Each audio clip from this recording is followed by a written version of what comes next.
l'évangile de Marc au chapitre 12, au verset 28. Je remets un peu les choses dans leur contexte.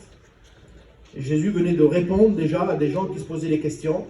On les appelle les Sadducéens, et ils ne croyaient pas à la résurrection.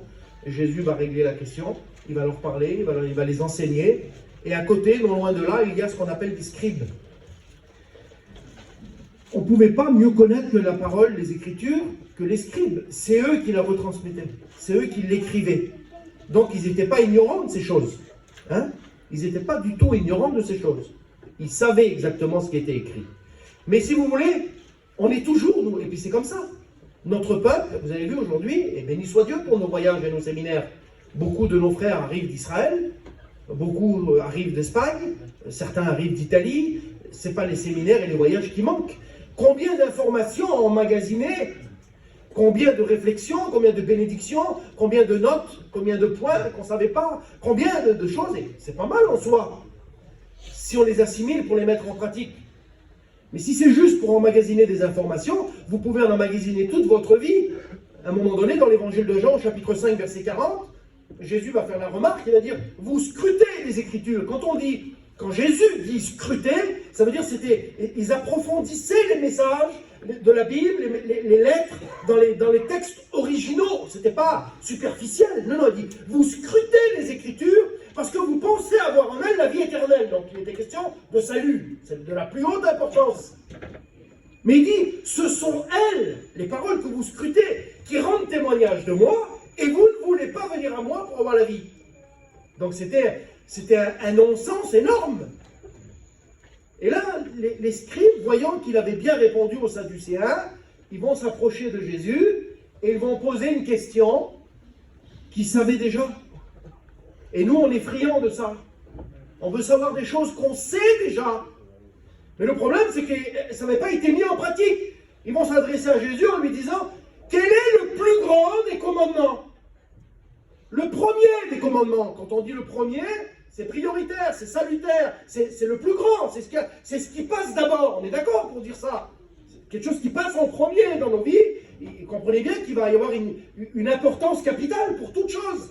C'est la chose qu'on met en avant, la chose qu'on met en premier. Et ça, normalement, la première place dans nos vies, elle revient à Jésus. Rien que dans la signification de son nom, le mot Seigneur, en grec, veut dire le premier. Celui qui est le patron, le dirigeant, celui qui dirige tout, c'est le premier dans nos vies. Et là, il pose la question, quel est le premier des commandements? Alors, Jésus, malgré qu'il savait à qui il avait affaire, il va quand même répondre. Ce matin, ta situation à toi devant le Seigneur, elle n'est pas cachée du tout. Il la connaît, il sait que ça fait combien d'années que ça dure, et pourtant, il va encore te répondre. Mais ce que j'aimerais attirer votre attention, c'est que nous avons un Dieu d'ordre. Dieu, il sait très bien comment faire les choses, et il sait ce qu'il faut dire d'abord. Alors voilà comment il va leur répondre. Écoute, ô Israël, tu adoreras le Seigneur ton Dieu, de tout ton cœur, toute ton âme, toute ta force, toute ta pensée, et ton prochain comme toi-même. Voilà le premier. Mais si vous avez fait attention, il est en train de dire, c'est bien beau que tu me demandes ce qu'il faut faire, quel est le plus grand. Quel est le premier des commandements? Mais toi et moi, on sait que tu le sais déjà. Le problème, c'est que tu n'écoutes pas. Tu n'obéis pas. Alors je commence en te disant, écoute, ô Israël. Il était en train de remettre les choses en ordre. Il était en train de te rappeler ce matin, tu te poses la question sur ceci, sur cela, parce qu'on argumente. Vous comprenez bien qu'on n'arrive pas les mains vides. On a toujours des arguments, on se trompe, on est même allé jusqu'à se tromper par de faux raisonnements et on met des choses dans la balance qui éventuellement feraient pencher la situation de mon côté. C'est légitime, c'est pour ça que j'en suis là, à cause de ceci, à cause de cela. Mais je voudrais te dire que la solution se trouvera et se trouvera toujours dans l'obéissance à la parole de Dieu, puisque la solution se trouve dans les Écritures. Donc la solution, elle est là, sous nos yeux, on l'a là, elle est là la solution, mais il faut obéir. Alors que tu regardes à un, que tu regardes à l'autre, on n'a rien inventé. On pourrait remonter au départ, et comment ça se fait que tu as goûté à l'arbre que je t'avais défendu, le fruit? C'est pas moi. C'est la femme que tu as placée devant moi, et il va vers la femme, mais c'est pas moi. C'est le serpent qui m'a séduit, et ainsi de suite. On n'a rien inventé. C'est toujours la faute de l'un ou de l'autre. Mais le résultat, c'est quoi? C'est que tant qu'on n'accepte pas, tant qu'on n'obéit pas, ça ne marche pas. Alors, bon, ce matin, j'aimerais vous encourager, vous rappeler quelques textes de la parole de Dieu. Dans le livre de Jacques, au premier chapitre et au verset 22, on a affaire au frère du Seigneur et le responsable de l'église de Jérusalem. Vous croyez qu'il peut nous donner un conseil? Non? Ben oui, bien sûr qu'il peut nous donner un conseil, il sait de quoi il parle. Ne vous bornez pas à écouter seulement, mais mettez en pratique. C'est la solution, elle est là. Les bornes, on sait ce que ça veut dire, les bornes. Alors on ne doit pas déplacer des bornes anciennes, ceux qui ont des terrains, à un moment donné, le géomètre il vient, il faut qu'il borne. Mais l'exactitude du terrain, représentée par notre vie chrétienne, ici, je suis chez moi, c'est borné là. Là, un pas, je suis chez quelqu'un d'autre. Ça ne m'appartient pas. Je n'ai pas le droit d'y aller. Je ne fais pas ce que je veux. Parce que j'ai été délimité, il y a des bornes. Mais toi, être borné, c'est ça. Je suis borné. Vous comprenez? Je ne peux pas. Ça ne marche pas. C'est important ce que je suis en train de vous dire. Et pour ça, il faut assez d'humilité dans nos cœurs pour reconnaître ces choses-là. Parce que la clé pour arriver à l'obéissance, elle passe par la soumission et l'humilité. Parce que si je ne reconnais pas, moi, toujours Jacques va nous parler de ce fameux miroir dans lequel reflète mon visage naturel, qui je suis en vrai. Pas celui que je laisse apparaître, pas celui que je laisse croire, pas celui... Non, le vrai. L'intérieur reflète notre état naturel, l'intérieur. Qui je suis vraiment? Le miroir n'a pas le choix, la parole de Dieu ne se trompe pas, c'est la vérité. Il faut avoir assez d'humilité pour dire, ben oui, c'est vrai, il est question de moi, c'est moi qui est comme ça. Si ça ne fonctionne pas, si je ne suis pas attiré par ceci ou par cela, par la communion, moi ça ne m'intéresse pas, il y a plein de choses que les autres le font, pas moi, c'est pas normal. Il y a un dysfonctionnement, tu vis ta vie à ta façon, à toi, mais on fait partie du même corps. Et quand le corps se déplace, c'est tout le corps qui se déplace. Quand un membre du corps souffre, c'est tout le corps qui se déplace. Vous comprenez ça? Le petit doigt de pied, il y a quelque chose qui lui tombe dessus, on ne peut pas dire j'en ai rien à faire. Mais non, le corps entier se met en mouvement, ça bouge. On se met en peine de lui ou d'elle. C'est normal ça. On ne peut pas nous faire comme on a envie de faire. Et tout ça, ça passe par l'humilité. Combien qu'on manque d'humilité, sachant qu'elle précède la gloire. Mais quelle erreur! Ça ne vaudrait pas le coup ce matin que tu te jettes à plat ventre si ta situation elle est réglée, si tu as besoin de pardon et que tu n'arrives pas, et puis que ce matin le Seigneur te remplit d'amour. Ça ne vaudrait pas le coup d'être captif de quelque chose et que ce matin le Seigneur te délivre, d'être malade et qu'il te guérisse. Je ne sais pas quel est ton besoin, mais l'humilité c'est la clé. Quand on parle de la parole de Dieu,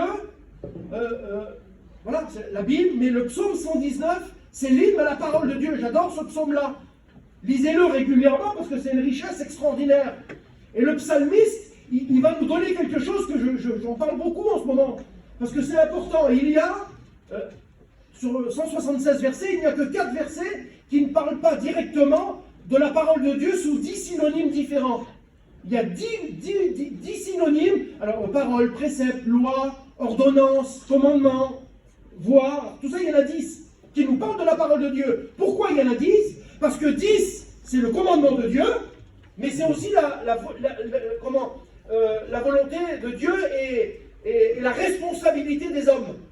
Parce que même si Dieu veut, au travers de différents moyens, d'un précepte, d'une loi, d'un commandement, de la Bible, la parole de Dieu, Dieu veut ça. C'est la volonté de Dieu, ça, les 10. Mais si moi je ne le fais pas, ça ne marche pas.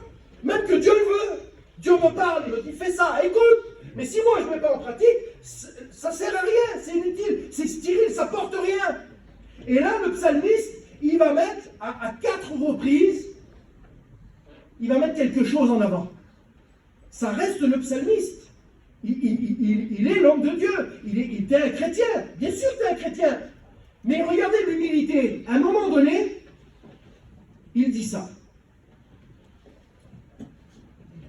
Au verset 67, il dit « Avant d'être humilié, j'étais ce que j'étais un chrétien. Avant d'être humilié, je m'égarais. » C'est clair, hein, le texte là. Avant d'être humilié, je m'égarais. Mais ça ne s'arrête pas là. Ah d'accord, et maintenant que tu as commencé à être humilié, qu'est-ce qui se passe? Verset 71, 4 versets plus loin.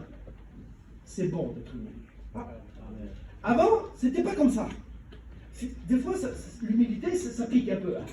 Mais là, il reconnaît, parce que quand on fait quelque chose, dans une décision ou dans une résolution, ce qui va nous prouver qu'on a fait bien, c'est le résultat. Et là, il sent que c'est bon pour lui. Alors il dit, au verset 71, c'est bon d'être humilié.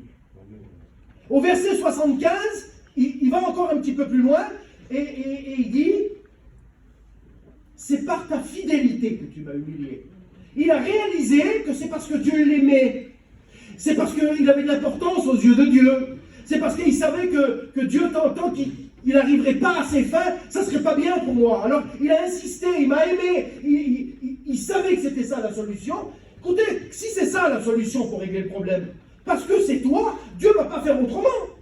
La solution, c'est la parole de Dieu. Comment l'homme dirigera-t-il son sentier en se dirigeant d'après la parole de Dieu? Comment il rendra-t-il pur son sentier? Comment ça va marcher pour moi en se dirigeant d'après la Bible? Ben ça, l'ancien comme le nouveau, le prédicateur comme le chrétien, l'homme comme la femme, on en est tous là aujourd'hui. Vous comprenez? Donc là, il comprend ça. Et à un moment donné, au verset 107, il dit, maintenant, je suis bien humilié. Il a compris. On peut être, vous comprenez là, mais là il a fait des progrès et il a compris, il dit ça y est, maintenant je suis bien humilié. Amen. Ça c'est important. Alors, c'est pas donné à tout le monde ça. Les chrétiens comprennent ce que je suis en train de dire ce matin. Et le Seigneur fait la différence. Parce qu'à un moment donné, dans Jean 8, 43, il s'adresse à des gens qui n'étaient pas chrétiens. Et il leur dit, vous ne pouvez pas comprendre mes paroles. Ce que je vous dis là, vous ne pouvez pas le comprendre. Quelqu'un qui n'est pas chrétien, il ne peut pas comprendre ce que je suis en train de dire ce matin. Il n'a pas envie de tout ça. Mais nous, normalement, les chrétiens, on aspire à ça. Parce que c'est la solution pour nous. Donc il leur dit à vous alors le mot est très fort, mais bon voilà, il dit, je ne suis pas votre père, quoi, pour simplifier. Donc vous ne pouvez pas comprendre les paroles que je vous dis. Vous ne pouvez pas les écouter. Mais concernant ces enfants, quand il s'adresse à eux, dans l'évangile de Marc, chapitre 7, au verset 14, il dit, écoutez-moi tous et comprenez. Ça voulait dire que normalement, ces enfants, nous faisons partie des saints gens de la maison de Dieu. Et ces choses-là, on n'a rien caché, nous. Si je tarde, tu sauras comment te conduire dans ma maison qui est l'Église. Ne vous conformez pas au siècle présent. Sache que dans les derniers temps, il y aura je vous ai tout annoncé d'avance. Et tous ces textes-là que nous connaissons par cœur, on n'est pas pris par surprise, parce qu'il dit, celui qui me suit ne marchera pas dans les ténèbres, il aura la lumière de la vie. Chaque pas que nous faisons, nous savons où nous allons, nous savons ce que nous faisons, parce que nous sommes dans la lumière et dans la vérité. Donc aujourd'hui, ces choses-là, on n'est pas surpris de ces choses-là, nous. Parce qu'on fait partie des saints gens de la maison de Dieu. Écoutez-moi tous et comprenez, quand on cherche l'intérêt de Dieu, quand on a assez d'humilité pour se mettre de côté. Proverbe 28, verset 5, celui qui cherche l'Éternel comprend tout. Comment expliquer que je ne comprends pas? Comment tu ne comprends pas? Tu ne comprends pas, c'est pas normal que tu ne comprends pas. Ou alors tu cherches ton intérêt. Si tu cherches ton intérêt, si ce n'est pas Dieu qui est en premier, alors oui, c'est pour ça que tu ne comprends pas. La Bible est en train de te dire que quand Jésus te parle, tu dois comprendre. Tu dois comprendre. Quand votre garçon, votre fille ne comprend pas quelque chose, qu'est-ce que vous faites? Mon fils, va plus avec les garçons là-bas. C'est compliqué, va pas, les garçons ils roulent vite là, je veux pas que tu vas là-bas. Une fois, deux fois, il continue, viens voir. Tu l'assis là, il écoute-moi ce que je viens de dire. Je ne veux pas, tu comprends ça? Je ne veux pas que tu vas avec eux. Je te l'interdis. Normalement, le petit comprend. On ne peut pas faire plus simple que ce que je suis en train de vous dire. Normalement, le chrétien comprend le langage de la Bible. Et c'est pas normal qu'il désobéisse et qu'il fait comme il veut, sous prétexte que les autres le font. C'est pas un prétexte tout ça, c'est une erreur. Vous comprenez, on ne peut pas se servir de ça. Même si la moitié de l'Église ferait des choses qui ne correspondent pas, ça ne te donne pas le droit, toi, de le faire. En aucun cas, c'est une erreur. Aujourd'hui, on ne doit pas, non, on est dirigé par la parole de Dieu, on est conduit par Dieu, par le Saint-Esprit, et on ne doit pas faire ce qu'on veut, parce qu'il y a des conséquences à ça, et ça peut être même jusqu'à salutaire. Alors, à un moment donné, dans le livre de Job, il dit un mot tout simple, c'est tout simple, Job 42, verset 4. Il dit, écoute-moi et je parlerai. C'est simple ça, hein? C'est pas compliqué ça. Écoute-moi et je parlerai. Ça veut dire quoi, Seigneur? Ça veut dire que si tu ne m'écoutes pas, c'est comme si je ne parle pas. Ça ne sert à rien. Ça ne sert à rien. Tu entends, mais tu n'écoutes pas. Tu n'obéis pas. Alors écoute, obéis, et là je pourrais te parler. Mais ça, il faut que ça vienne de nous, il faut que ça soit volontaire. Parce que si c'est quelqu'un constamment qui vient vous dire, vous trouverez ça normal, vous, que quelqu'un vient vous dire, écoute ton père, mêle-toi de tes affaires, laisse-moi tranquille, c'est pas normal. On ne force pas un enfant à aimer ses parents, et vice-versa. On ne force pas, normalement, je n'ai pas à vous forcer ce matin à obéir à Dieu, parce que c'est pas à moi que vous obéissez. Si moi je viens vous dire, il faut que tu fasses ça, faut que tu fasses ça, mais sans vous servir de la Bible, vous aurez le droit de me dire, mais écoute-moi, je ne suis pas d'accord avec ce que tu dis, mais tu auras le droit. Mais là, c'est Dieu qui nous parle. Et quand il vous parle à vous, il me parle à moi. Vous n'avez pas envie que Dieu vous parle, soit à vous. Oui, mais lui, il a envie que tu obéisses. Sinon, c'était lui. C'est comme si il n'a pas parlé. Il faut quelque chose de volontaire. Parce que Dieu veut se servir de nous. Vous comprenez ça? Dans le livre de l'Exode, au chapitre 30, au verset 23, il y a l'huile d'onction préparée, avec des mesures exactes, une quantité exacte, un mélange exact. Pourquoi? Et quand vous lisez dans vos Bibles, lisez-le, regardez Exode 30, au verset 23, pour adorer, il faut être loin. Pour servir, il faut être loin. Vous comprenez? Il fallait que l'huile soit sur les ustensiles dans le temple pour servir à Dieu. Sinon, ça ne marche pas. Alors il a dit à Moïse, écoute, tu vas faire comme ça. Tu vas me choisir 500 cycles de myrrhe, mais attention, je te fais une recommandation. Celle qui coule d'elle-même. Décision volontaire. Oui, d'accord, j'accepte, j'obéis. L'acte volontaire. C'est celle qui va servir rapidement à Dieu. Vous avez tous vu ça? Des services de baptême, il y en a eu ici. Vous revoyez les chrétiens l'année d'après, ils sont là-bas.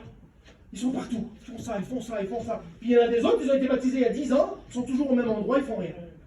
Qu'est-ce qui s'est passé? Ils ont pas écouté le même message? C'est quoi? C'est l'eau du baptistère qui a changé? C'est quoi? C'est moi qui a fait la différence. J'obéis pas, j'avance pas, je grandis pas, je me soumets pas, je m'humilie pas, je veux pas. Eh ben, je suis quelqu'un, la Bible appelle ça quelqu'un de charnel. Il y a l'homme, on en a parlé dans un foyer il y a quelques jours, il y a l'homme qui n'est pas né de nouveau, qui n'est pas chrétien. C'est l'homme naturel. Il fait ce qu'il veut. Il fait ce qu'il veut. L'humilité, le langage de ce matin, il ne peut pas le comprendre. Il faudrait qu'il le comprenne au moment où il demandera pardon à Dieu. Et que Dieu lui fera grâce, il fera de lui un chrétien, et d'un seul coup, ses yeux vont s'ouvrir, le voile va tomber, et il va comprendre l'évangile. Et il saura ce qu'il aura à faire. Selon 1 Jean 2, 24, l'onction que vous avez reçue, la véritable, elle descend d'en haut, et quand elle vient sur vous, vous n'avez plus besoin qu'on vous enseigne. Elle vous enseignera toutes choses. On est enseigné par le ciel. Pas besoin de... J'ai le droit de faire ça. Je peux faire ça. Pose-toi des questions. La Bible, elle t'enseigne. Tu sais ce que tu as à faire. Tu le sais ce que tu as à faire. Alors l'huile d'onction, celle qui coule d'elle-même. Personne n'est d'accord, on fait comment alors? Ah ben on arrête l'huile d'onction, on ne peut plus se servir dans le temps. Mais non, il ne veut pas obéir. D'accord, vous le faites vous avec vos enfants. Punition, tu ne vas plus avec tes copains, tu ne vas plus là-bas, tu ne fais plus ceci, tu ne fais plus cela. Allez, tu as désobéi, il y a une sanction, tu es là. Tu n'avances plus. Tu n'es plus là-bas, tu te prives de telle chose. Il dit tu prendras un objet pointu. Un couteau, une épée, quelque chose de tranchant qui correspond à la parole de Dieu, et tira dans l'arbre, dans l'écorce. En dessous, elle y est l'huile d'onction, je le sais qu'elle y est. Incise. Quel mal. Combien que ça fait mal des fois? Eh oui, parce que des fois ça fait 15 ans qu'on est chrétien, et d'un seul coup la prédication elle arrive. Il faut que tu pardonnes, tu es perdu, tu manques d'amour. Oh, quel mal. Eh oui, j'ai pas fait ce que j'avais à faire. La parole de Dieu, elle vient, elle fait son travail. Hein. Tu vas perdre du temps, tu feras ce que tu veux, tu vas te rouler par terre, mais tu vas perdre du temps. La parole de Dieu, elle vient et elle incise. Et elle fait sortir l'huile d'onction. Mais tu ne l'as pas fait volontairement, quel dommage. C'est pas trop tard ce matin. Tu peux le faire si tu t'humilies, que tu dis que c'est de toi qu'il est question. Tu as la possibilité d'y arriver ce matin encore. C'est pour ça que Dieu prend la patience de te parler encore et de ne pas rester dans ta situation. Parce que ta situation, elle ne lui convient pas. Et si tu es vrai ce matin devant le miroir, elle ne doit pas te convenir non plus, le tienne. Elle ne doit pas te convenir. On n'est pas bien, un chrétien qui ne fait pas ce qu'il faut, on n'est pas bien. On ne peut pas être bien, il y a un dysfonctionnement, c'est impossible. Je ne peux pas être bien quand je ne fais pas ce qu'il faut. Le signe biblique de la nouvelle naissance, c'est quoi? C'est que je ne peux plus vivre dans la désobéissance, dans le péché. Ça ne veut pas dire que je ne pécherai plus jamais de ma vie. Parce que la Bible a dit que si nous lui avouons nos transgressions, elle est fidèle et juste pour nous les pardonner. Mais c'est au verset 9 de 1 Jean, au verset 7, tu me dis que j'ai été pardonné de tous mes péchés par le sang de Jésus. Oui, À la croix, tu es venu, je t'ai pardonné. Mais dans ta marche, ça peut arriver que malheureusement, il se passe quelque chose. Mais je ne veux pas rester comme ça. Vous comprenez que l'âme qui pêche, c'est celle qui meurt, c'est un état. Je suis dans un état de désobéissance. Et là, j'en paye le prix, c'est compliqué. Il n'y a plus rien qui marche. Vous avez remarqué que dans le premier foyer, à un moment donné, en jardin d'Éden, il dit que dans le jardin où il avait placé son foyer, il dit qu'il y avait un fleuve qui descendait et qui arrosait le jardin. Symbole de la bénédiction de Dieu. Il nous entretient, il nous a pris en charge, il ne nous laissera pas sans rien. Il est toujours là, fidèle, fidèle, fidèle, et il nous donne les moyens. Et il dit, le premier, divisé en 4 bras, le fleuve qui arrosait le jardin. Le premier, c'était le pichon. Le premier, pourquoi ce nom-là est donné? Parce que il veut dire, pichon veut dire, qui coule librement, volontairement. Quand on fait les choses comme Dieu le veut, qu'il n'y ait rien entre nous et personne entre nous et Dieu. Parce que quand il y a quelque chose entre moi et lui, c'est parce qu'il y a quelque chose entre moi et vous. Il y a quelque chose, automatiquement ça bloque. Mais non, j'aime Dieu. Non, non, non, non et non. Écoute, oh Israël avant. Tu n'y parles pas, tu l'aimes pas, tu fais pas ce qu'il faut. Tu as quelque chose avec moi. Comment? Mais non, je t'aime. Mais tu m'as jamais vu, tu m'aimes. Tu n'aimes pas ton frère qui est à côté de toi. Arrête. Tu te trompes par un faux raisonnement. Il faut que ça coule librement. Mais il y a un résultat à ça. Il dit ce fleuve-là, qui descendait les 4 bras, le premier, il a entouré le pays d'Avila. Et ça veut dire quoi? Quand il n'y a rien entre moi et Dieu, quand il n'y a rien entre moi et nous, qu'est-ce qui se passe? On trouve de l'or pur. Pas possible, la royauté. Ah oui, il y a Jésus qui habite chez moi. Mais ça ne s'arrête pas là. On trouve aussi la pierre de coralie, la pierre précieuse, ça c'est Jésus. On trouve aussi de la résine de Bélium, on faisait avec ça des huiles essentielles, symbole du Saint-Esprit. Voilà tout ce qu'on trouve dans le cœur d'un chrétien quand il coule librement, quand c'est volontaire. Ah ben là, c'est merveilleux. Mais quand les choses ne sont pas faites dans l'ordre, quand les choses ne sont pas faites dans l'ordre, je regarde, ça c'est Marc 4,35. À un moment donné, il y a la tempête. Un peu l'histoire, vous avez vu l'histoire de Jonas? Qu'est-ce qu'il a attiré autour de lui quand il a désobéi? C'était un prophète, hein? On ne parle pas de n'importe qui. Va à Ninive la Grande et annonce que dans 40 jours il détruirait la ville. Et bon, vous connaissez l'histoire, il désobéit. Il prend le sens inverse. Quand il va sur le bateau, qu'est-ce qu'il fait? Non seulement ça coûte, parce qu'un chrétien qui ne fait pas ce qu'il faut, c'est compliqué, il est plus pris en charge, c'est lui. Donc c'est plus Dieu qui fait, c'est lui. Donc automatiquement, quand il arrive dans le bateau, il ne fait que descendre, et la tempête, elle est là. Un peu pareil que dans Marc 4,35. La tempête est là. Comment c'est possible que je passe par une tempête, que je m'en sors pas, que ça fait longtemps que ça dure, et pourtant Jésus il est là? Comment ça se fait? Alors les tempêtes, pour ceux qui vont dans le pays là-bas, en Israël, ils le disent certainement que les tempêtes étaient soudaines, spontanées, comme ça. Ça arrivait d'un coup, parce qu'il y avait des montagnes à proximité qui lançaient un vent froid, alors que sur le lac, c'était des vents chauds. Et quand les deux se mélangeaient, boum, ça faisait un petit tourbillon, et il y avait la tempête là qui était là. Le mélange, j'en oublie. Le froid et le chaud, là. Il y a des tempêtes qui arrivent sur nous. C'est compliqué des fois. C'est compliqué. Eh bien, eux, ils ont la tempête qui sont là. Comment ça se fait qu'il y a la tempête? Pourquoi il y a la tempête, Seigneur? On va faire appel à Jésus. Ben, il est où Jésus? C'est marqué dans le texte. Il est où? Vous le savez tous. Il est à la poupe.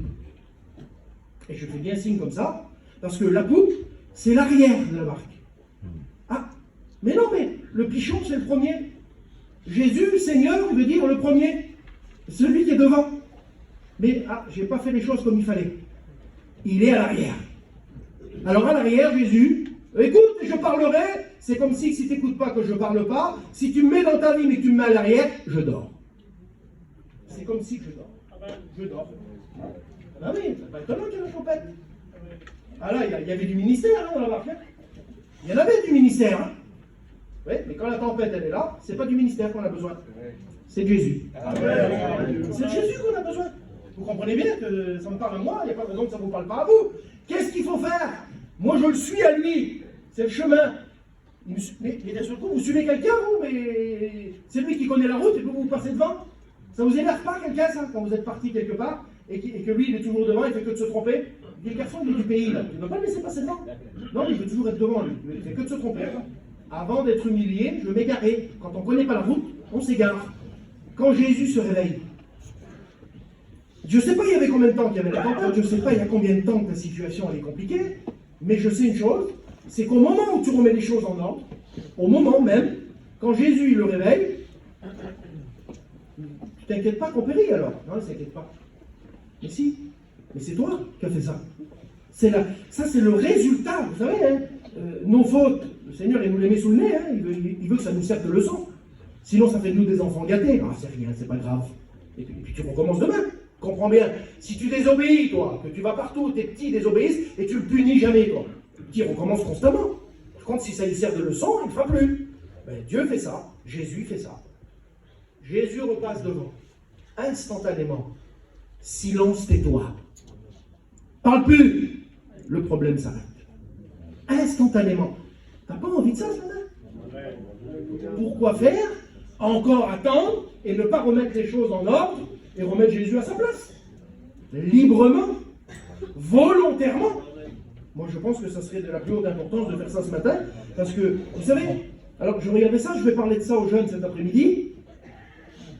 Il y a des statistiques en ce moment, c'est vérifiable ce que je vous dis là, par rapport à l'écoute. Vous savez, les petits appareils que les jeunes ils ont aujourd'hui, là, les AirPods, là, en première, deuxième génération, les pros, il y en a plein. Il y a un problème sur la population mondiale. Je ne parle pas de Nice ou de la France, mondiale.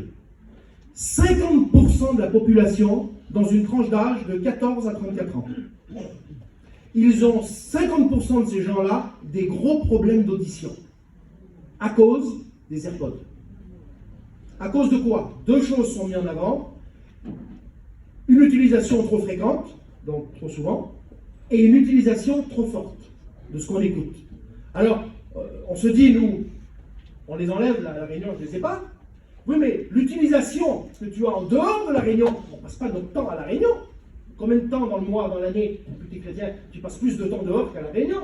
Alors, si tu les enlèves simplement, tu as un message dehors qui est véhiculé, et puis tu arrives ici à la réunion et tu crois que ça va se solutionner comme ça? Non, il y a des répercussions à ça. Ça, c'est sur le plan humain par rapport à ça, mais au spirituel. Le spirituel, à un moment donné, Moïse, Dieu lui a donné un message merveilleux. Parce que quand on vient à l'église, quand on vient à l'écoute de la parole de Dieu, c'est toujours un message merveilleux d'espoir, de bénédiction, de délivrance, de salut, d'espérance, de renouvellement. C'est la Bible. Peu importe le moyen que Dieu emploie, c'est toujours un grand message merveilleux pour nous. Moïse va dire à ces gens-là, à son peuple qui est là, que Dieu a préparé un pays où coule le lait et le miel. Un pays merveilleux. D'accord? Il est écrit ça. Exode 6, verset 9. Mais l'angoisse et la servitude les a empêchés d'écouter Moïse.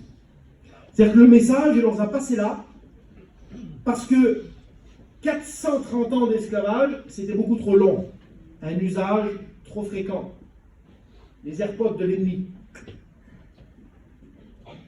Trop dur, la servitude, trop long. Et il dit que l'angoisse et la servitude les a empêchés d'écouter Moïse. Il y avait trop longtemps qu'ils étaient sous l'emprise de l'ennemi. Trop longtemps. Ah oui, mais il y a un truc que je ne comprends pas, c'est injuste. Excuse-moi, Jackie. Moi, je trouve que c'est injuste. On n'a pas demandé d'être esclave, nous. Moi, je n'ai pas demandé d'être esclave décaché. J'arrive pas à dormir sans. Je n'ai pas demandé, moi. J'aurais bien aimé aussi, moi, être comme lui qui soit délivré de la cigarette et j'arrive pas. J'aurais bien aimé aussi, moi, avoir le pardon tout de suite dans ma vie, et pourtant ça me ronge. C'est là sur moi, jour et nuit, des flashs me viennent. J'arrive pas. Et ainsi de suite, on pourrait énumérer l'alcool et plein de choses. Ces choses-là existent. J'ai pas demandé ça, et je m'en sors pas. Alors comment faire? Alors je regarde la Bible. Incroyable. C'est incroyable. Comment ça? Ben oui. Exode, premier chapitre, vous lisez le verset 1 jusqu'à verset 9 et 10. Pharaon, avec ses hommes de guerre, ils ont fait un constat. Regardez un petit peu jusqu'à où ça va. Nous, on ne le voit pas ça. Là dans le texte, eux ne l'avaient pas vu, et c'est les enfants de Dieu, d'accord? C'est le peuple de Dieu, donc ça c'est nous. Regardez, ils se concertent ensemble et ils disent ça. On a un très très gros problème avec les Hébreux. Ah bon? Ah oui. Ils deviennent de plus en plus nombreux et plus puissants que nous. On est là, je suis captif. 430 ans. Alors que la Bible me dit qu'ils étaient plus nombreux et plus forts que Pharaon. Comment ça? Ben oui. Celui qui est en nous, Il est plus fort que celui qui est dans le monde. Et nous, on reste captifs. Mais vous plaisantez ou quoi? Alors, qu'est-ce qu'il faut faire? Écoutez, on va leur donner plus de travail, comme ça ils auront plus de force que si jamais des ennemis nous attaquent, qu'ils ne se mettent pas avec eux, on ne peut pas s'en sortir. Déjà eux, chez nous, ils étaient captifs d'un ennemi qui était moins fort et moins nombreux qu'eux. Et ils étaient captifs, ça a duré 430 ans. Alors il sait ce qu'il va faire, il dit on va mettre des chefs de corvée. Des chefs de corvée. Pour leur donner plus de travail, plus de travail, plus de travail, plus de travail. Autant de briques, construisez pour l'ennemi, construisez pour le monde, plein de travail. Vous êtes épuisés, vous venez à la réunion, vous n'avez plus de force. Et puis ça circule là. Et puis vous avez toujours le message de dehors là, qui est là, et qui vous empêche d'écouter le vrai message de la Bible. Et vous restez dans votre état. Des chefs de corvée qui vous accablent. Combien vous avez pas vu dans les réunions, des fois, tout le monde dort. Vous ne le voyez pas ça dans les réunions? Ben si. Ben, il y a des chefs de corvée sur ta vie. Il y a des chefs de corvée sur ta vie. Je ne sais pas quel il est, je ne sais pas son nom, mais je sais qu'il y a un chef de corvée sur ta vie, comme il y en a un sur la mienne. L'ennemi, il essaye. Du temps, vous en avez, vous, aujourd'hui? Qui est-ce qui a du temps? Moi, j'ai plein de temps. On n'en a plus du temps. Le seul temps qu'on a, c'est celui qu'on prend. Si on ne le prend pas, on n'en a pas. Si tu ne prends pas du temps pour lire, tu n'en auras pas. Si tu ne prends pas du temps pour prier, tu n'en auras pas. Si tu ne prends pas de temps pour visiter tes frères, tu n'en auras pas. Jusqu'à même prendre le temps de la réunion. Parce que des fois, il y a des choses à faire. Il y a des chefs de corvée sur nos vies qui nous empêchent de faire ce que Dieu veut. Le message de la Bible, il est le même. Il n'en a pas changé, Moïse. Et on n'en changera pas. Laisse aller mon peuple pour qu'il me serve. Et puis il a fait comme il a fait. Les plaies se sont abattues sur l'Égypte. Il est arrivé là-bas. Ah, il n'avait pas le plus grand des langages. Il n'était pas le plus grand des pasteurs. Il était le messager de Dieu avec le bâton de Dieu à la main qui symbolise Jésus. Parce que le mot bâton en hébreu veut dire le mot fils. Il venait là-bas, il venait pas les mains vides. Vous savez, il y a un texte qui m'a plu. Quand ils sont sortis de l'Égypte, il dit qu'il les a fait sortir d'Égypte bien équipés. C'est écrit comme ça. Bien équipés. Et nous, on est toujours là, on n'a rien, on a du mal. C'est parce qu'on n'écoute pas, on n'obéit pas. Sinon, il y a tout ce qu'il faut pour s'en sortir. Vous comprenez ça ce matin? Il y a tout ce qu'il faut pour s'en sortir. Et nous, on est là et le temps passe. Quel dommage, Seigneur. Alors,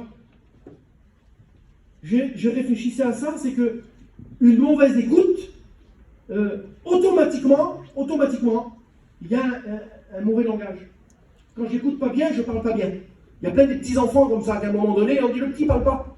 Qu'est-ce qu'il y a? Il parle pas le petit. On va au médecin. Non, vous inquiétez pas. Il a des bouchons dans les oreilles. Ça arrive, ça. On va lui déboucher les oreilles, vous allez voir, ça va aller bien. Hop, le petit parle quelques temps après. Parce qu'il n'écoutait pas bien, alors c'est difficile. Quand j'écoute pas ce que Dieu me dit, je peux pas avoir un bon langage qui correspond. Ben oui, parce que ça répond pas aux besoins que j'ai. J'ai des désirs, moi. Seigneur, je veux ça, Seigneur, je veux ça. Mais Seigneur m'a parlé de mon besoin. Et moi, je veux ce que je désire. Il y a un décalage. Ne t'écoute pas ce que je te dis. Vous demandez, mais vous demandez mal. Vous ne recevez pas, parce que vous demandez mal. Ça ne veut pas dire que j'ai cassé le mot, que j'ai mal prononcé la phrase. Ça veut dire que je ne demande pas ce que j'ai besoin en vrai. Je demande ce que je désire, mais Dieu veut me donner ce que j'ai besoin. Eh bien, je passe à côté. Vous comprenez ça? Mais une bonne écoute. Une bonne écoute. Obéissance, humilité, produira un bon langage.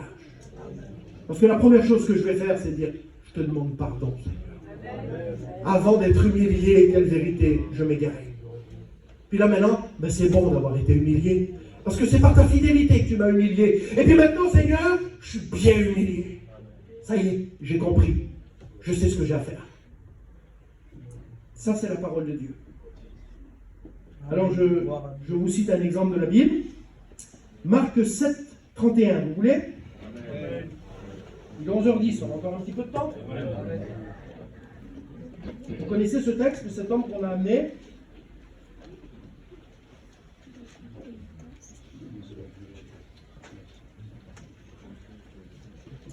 Jésus quitta le territoire de Tyr et revint par Sidon vers la mer de Galilée et traversa le pays de la Décapole. C'est une dizaine de villes qui étaient réunifiées. On lui amena un sourd qui avait des difficultés à parler. On vient de le voir ensemble. Automatiquement, un sourd, il a des difficultés à parler.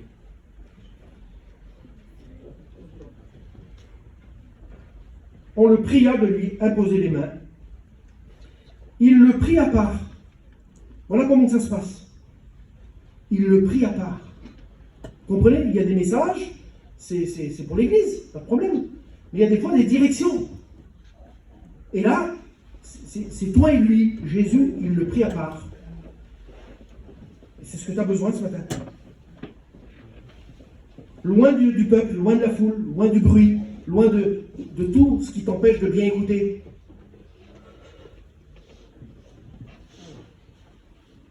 Il lui mit les doigts dans les oreilles, il lui toucha la langue avec sa propre salive.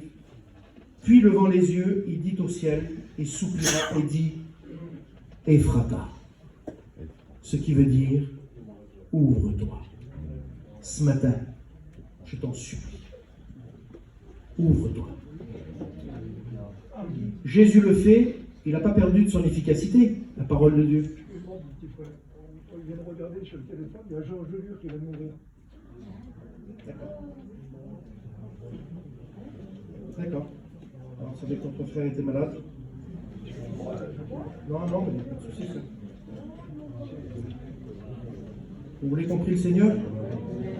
On prie le Seigneur pour la famille. Écoutez, je vous dis ça. On savait que notre frère, on savait qu'il était Georges Lure. On sait où il est au moment où on parle là. Vous le savez ça? Alors écoutez-moi. Il y a la famille qui est là, bien sûr. Il y a les enfants, il y a sa fille, il y a les petits-enfants, il y a toute une famille, on va prier pour eux. Mais le Seigneur, il a ramené dans la patrie céleste un de ses serviteurs. On est consolé au moment où on parle. Hein. Alors, on va prier le Seigneur. Hein? Coucou, tu le fais? Seigneur, nous voulons te louer. Ta parole est la vérité.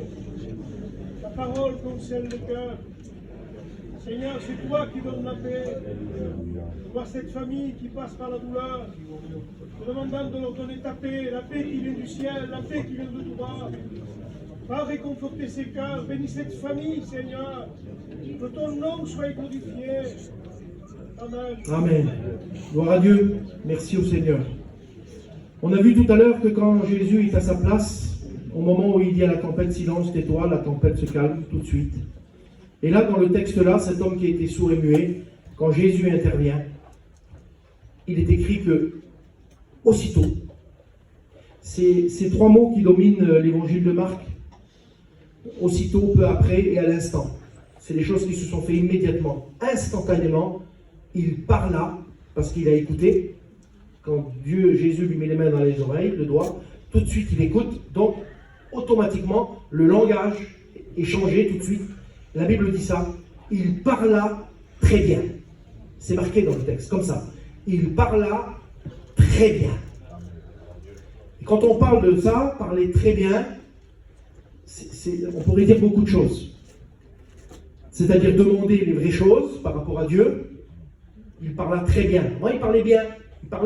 Si on tendait l'oreille, plus ou moins, on pouvait comprendre, mais c'était quand même assez confus. Mais quand on dit qu'il parle très bien, ça veut dire que maintenant, tu as compris qu'il faut que tu demandes tes besoins à Dieu, plus que ce que tu désires. Mais aussi, par rapport à certaines situations, on se parle, mais pas bien. On se parle, mais. Ça arrive, ça. On se parle, mais. Alors, vous savez que le Seigneur a dit... aimez-vous les uns les autres, c'est à ça qu'on vous reconnaîtra, si vous avez de l'amour les uns pour les autres. Vous êtes d'accord avec ça? Il vaut mieux que vous soyez d'accord avec ça, parce que c'est la parole de Dieu. Mais il n'a pas dit parlez-vous les uns les autres. Parce que parler, ça ne suffit pas. Vous comprenez ça? Si on se parle comme ça du bout des lèvres, mais que dans nos cœurs ça ne fonctionne pas, il va falloir... c'est parce qu'il y a une mauvaise écoute. Tu as mal compris, frère. Vous avez vu, des fois ça arrive, ça. Quand les frères ont demandé, ils étaient là... Jean était sur la poitrine de Jésus, et puis ils ont demandé qui c'est qui le livrerait, et puis le message a mal été compris là. Il y avait que Jean qui l'avait compris. Si vous lisez le contexte, vous ne parlerez pas de ça, mais là dans le contexte, des murmures sont partis à cause de ça, parce que les disciples étaient un petit peu loin de Jésus. Le seul qui avait compris le message, c'était Jean, parce qu'il était près de lui. Donc il a bien écouté ce que Jésus voulait dire. Mais les autres, ils l'avaient mal compris. Ben, des fois, quand on comprend mal les messages, quand on comprend mal, c'est mal interprété après. Mais là, il faut que ce soit clair. Il faut que ce soit très clair. Alors, pour avoir envie de ça, il faut comprendre qu'on en a besoin. Quand on en a besoin, après, normalement, on ne doit pas vouloir rester comme ça. Alors, je vous cite 2 textes de la parole de Dieu, et on va prier le Seigneur. Vous voulez? L'autre jour, on en a parlé brièvement dans l'église, il y a 2 mois, à peu près de ça, 2 mois et demi, dans Proverbe 27 au verset 17. C'est le faire aiguise le fer. Hein, vous avez écouté ça? Le fer aiguise le fer, ça m'a plu terrible. Et puis, entre-temps, j'ai écouté une expérience d'un frère, et que je partage avec vous ce matin. Alors, pour aiguiser un couteau qui ne coupe plus, il faut l'aiguiser avec un fusil, il faut l'aiguiser avec une pierre aiguisée, ou même des fois avec une autre partie métallique. Simplement 2 parties métalliques, et ça y est, on arrive à aiguiser comme ça. C'est important. Le fer aiguise le fer. Et la suite du verset, c'est ça. Le contact avec autrui, avec quelqu'un, affine l'esprit de l'homme. C'est communicatif. Vous avez vu quelqu'un qui prie dans la réunion et qui est rempli du Saint-Esprit, souvent ça déborde. Et ça engage et ça donne envie de prier. Parce que le fer aiguise le fer. Et des fois, on n'a pas envie. On n'a pas envie. Voilà. C'est malheureux, mais c'est comme ça. Beaucoup, ce sont les mêmes qui prient parfois dans les églises, et on n'a pas envie. Ce serait bien ce matin, c'est que tu te laisses aiguiser, que ton esprit soit affiné, pour que tu puisses avoir toi aussi envie de prier. Et puis un frère m'a dit ça un jour. L'autre jour, il n'y a pas très longtemps de ça. Il dit qu'un aimant, automatiquement, il attire le fer. D'accord? Il l'attire à lui. Mais si on prend 2 morceaux de fer, normalement, ils ne s'attirent pas l'un à l'autre. D'accord? Ça, c'est des statistiques voilà, des matières. Mais si vous prenez un morceau de fer et vous le frottez longtemps, assez longtemps sur un aimant, contact. Le contact avec autrui affine l'esprit de l'homme. Quand j'ai du contact avec Dieu, souvent, Alléluia. L'aimant, il s'enlève, je ne peux pas passer ma vie dans le ciel, je dois avoir du contact avec vous. Mais comme j'ai eu du contact avec Dieu, vous prenez un autre morceau de fer, toc, il colle dessus. Gloire à Dieu. Comment c'est possible ça? Oui, parce que le fer aiguise le fer. Donc si vous voulez, le fait que moi j'ai eu un contact très souvent avec Dieu, j'ai cette relation avec Dieu, c'est communicatif. On a envie d'aller vers ce frère, vers cette sœur, j'ai envie d'avoir de la communion. Ce contact-là, il doit être avec Dieu, il doit être dans mon foyer, il doit être dans l'église, il doit être avec le pasteur. Ce contact-là, vous comprenez ça? Il est nécessaire dans l'église. Vous ne trouvez pas? On a besoin d'avoir nos cœurs affinés. Un outil pointu, coupant, tranchant, incisant, rapide, c'est marqué tout ça dans la signification de affiner. Mais le cas contraire dans Ecclésiaste chapitre 10, verset 10. Si on se sert d'une hache au tranchant émoussé, il faudra redoubler d'efforts pour s'en servir. Un tranchant émoussé, une lame émoussée, c'est quelque chose d'épais. Il va falloir faire des efforts énormes pour faire tomber un arbre, parce que la lame, elle est épaisse comme ça. Elle n'a pas été aiguisée. Donc il faut redoubler d'efforts. C'est dommage, non? Combien de temps perdu? On revient à ce qu'on disait tout à l'heure, l'acte volontaire nous fait gagner du temps. Sinon, l'outil va venir inciser et faire sortir de nous des choses par force. C'est compliqué. Et là, la lame qui est émoussée, qui n'est pas affinée, elle va nous faire perdre un temps fou. Ça, c'est le verset 10. Le verset 11 dit cela. À quoi ça sert d'avoir le pouvoir de charmer le serpent si on commence par se laisser mordre? C'est fort ça, non? Ben oui, parce qu'en fait la prière, le contact avec l'Église, avec Dieu, avec mes frères, la communion, le pardon, l'humilité, toutes ces choses qui aiguisent là, comprenez, ça aiguise ma prière, ça aiguise mon cœur, mon esprit, je sais ce que j'ai à faire. Ben tout ça fera que j'aurai le moyen de remballer le serpent. Résistez-lui qu'une fois ferme, et il s'enfuira loin de vous. Mais moi, j'ai un dysfonctionnement, j'en fais qu'à ma tête, alors je commence par me laisser mordre. Vous n'avez pas le dégât. Combien de temps avant d'être guéri, et avant de revenir, et de comprendre, pour pouvoir enfin obéir? C'est Jonas, là, il a fallu qu'il passe par la misère, qu'il tombe dans la mer, qu'il jette moi dans la mer, et qu'après il revienne au point de départ, et il dit, maintenant t'as compris? Mais maintenant, alors qu'est-ce qu'on va faire maintenant? On va faire la même chose, tu vas à Ninive la grande, et puis tu annonces mon message. Mais oui, on va pas changer de tactique, tu perds du temps si tu n'obéis pas à ce que je suis en train de te dire là. Tu perds du temps. Commence par remballer le serpent. On est plus fort, plus puissant et plus nombreux. C'est ce que dit le texte. Alors les chefs de corvée là, les chefs de corvée, ce matin, on les fout dehors. On va arrêter d'entendre, mais on va écouter. On va écouter le message du Seigneur plutôt que le message de l'ennemi. Un message trop longtemps écouté fera de nous des esclaves et des gens angoissés. C'est ce qui s'est passé pour le peuple hébreu. Ils ont resté 430 ans dans une situation. Toi, ça fait combien de temps? Ça fait combien de temps que tu es dans la situation que tu es? Combien de temps? T'as pas envie que ça change ce matin? Il est 11h20, 11h25 presque. On va prier Dieu. Dieu a parlé, je le crois, c'est la parole de Dieu. Il faut que tu répondes ce matin. Vous voulez qu'on réponde ce matin? Vous voulez qu'on demande à Dieu sa grâce? Alors on va prier le Seigneur.